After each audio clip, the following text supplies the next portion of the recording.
तो hello friends, आज जो है लेक्चर थर्ड है और इसके पहले दो लेक्चर रिकॉर्डेड हो चुके हैं। सबसे पहले वाले लेक्चर में मैंने बताया था एडीपी के बारे में, ऑटोसोमल डोमिनेंट पॉलीसिस्टेटिक किडनी के बारे में।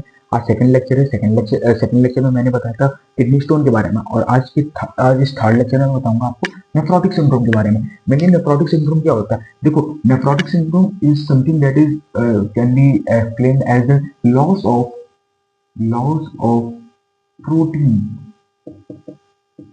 इन यूरिन।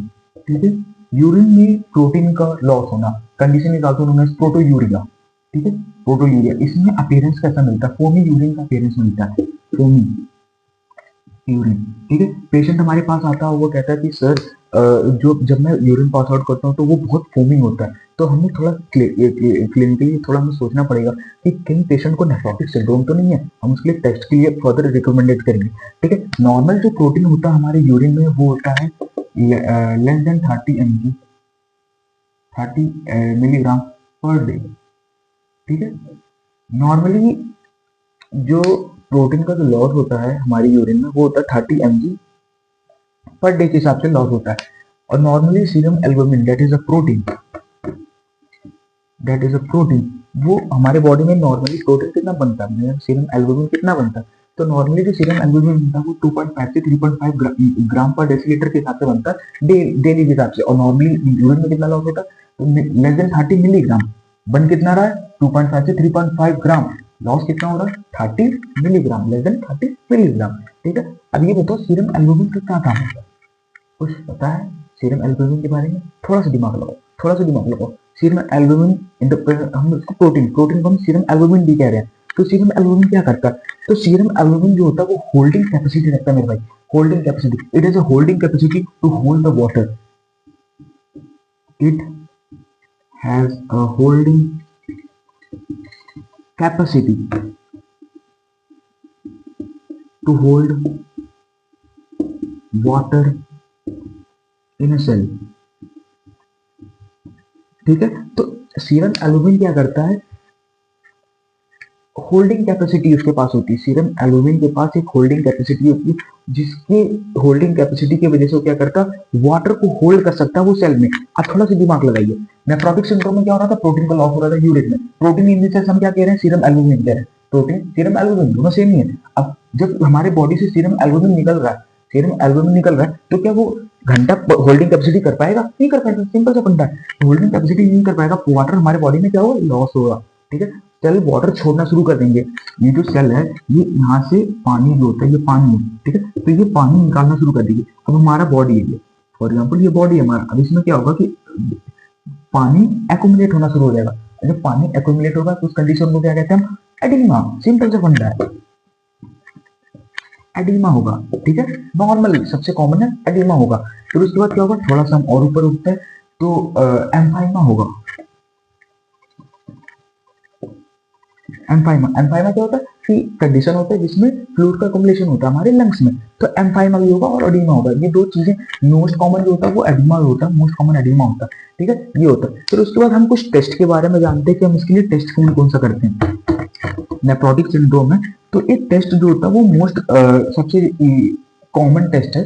ठीक है, तो जैसे सीबीसी वगैरह बहुत कॉमन टेस्ट हो जाते हैं। तो नेफ्रोटिक सिंड्रोम के लिए पीएफटी से रिलेटेड चाहिए एक नॉर्मल सबसे सबसे नॉर्मल टेस्ट है, जैसे सिंपल टेस्ट जिसको कहते हैं डिप स्टिक टेस्ट कहते हैं। ठीक है, डिप स्टिक टेस्ट होता है, डिप स्टिक टेस्ट, जिसमें यूरिन हम लेते हैं और एक स्ट्रिप टाइप का, ऐसे कुछ स्ट्रिप टाइप का वो होता है टेस्ट, स्ट्रिप्स रहते हैं डिप स्टिक, जिसको हम डिप स्टिक कहते हैं। उसको हम यूरिन में डिप करके देखते हैं और उसमें रीडिंग होती है। ठीक है, तो अगर +4 आ रहा है तब हम इंडिकेट करते हैं कि पेशेंट को नेफ्रोटिक सिंड्रोम है। ठीक है, उसके बाद हम एक कंडीशन होता है नेफ्रोटिक से रिलेटेड होता है, उसको कहते हैं नेफ्राइटिक सिंड्रोम।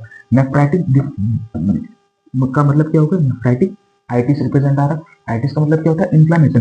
तो it is something that is related to inflammation, related to inflammation.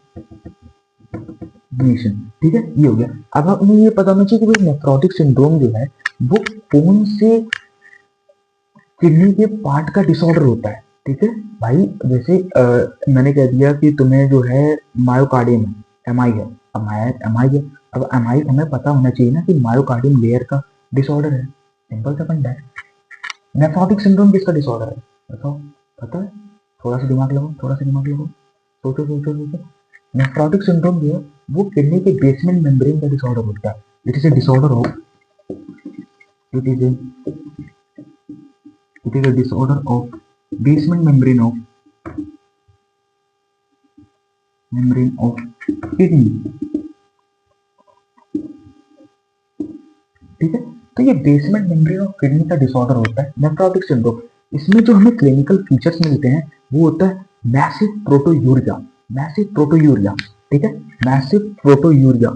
इसमें जो हमें सिम्टम्स मिलते हैं पेशेंट का, पेशेंट आ रहा है हम उसको फाइंडिंग करेंगे तो उसमें हमें मिलता है मैसिव प्रोटोयूरिया। तो अब हम उसके बारे में डायग्नोस्टिक इवैल्यूएशन के बारे में जानते हैं। ठीक है, पेशेंट के अंदर हम क्या क्या डायग्नोस करेंगे। सबसे पहले होता है प्रोटीन यूरिया।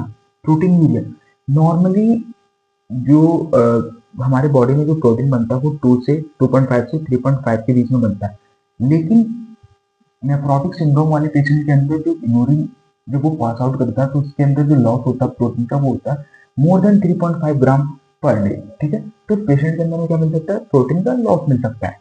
दूसरी बात करते हैं सीरम एल्बुमिन। सीरम एल्बुमिन जो होता है वो भी लॉस होगा 2.5 से ज्यादा लॉस होता है। The condition is also known as hypoalbuminemia.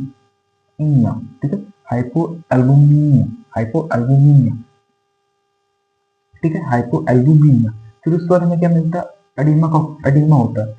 ठीक है, एडिमा होता है। अब एडिमा होता क्यों, सिंपल सा फंडा है कि एल्बुमिन जो होता है उसके पास होल्डिंग कैपेसिटी होती है। होल्डिंग कैपेसिटी एल्बुमिन बॉडी से निकल चुका है, बॉडी से निकल चुका है तो उसका मतलब क्या होगा, सेल जो होता है वो वाटर छोड़ देगा।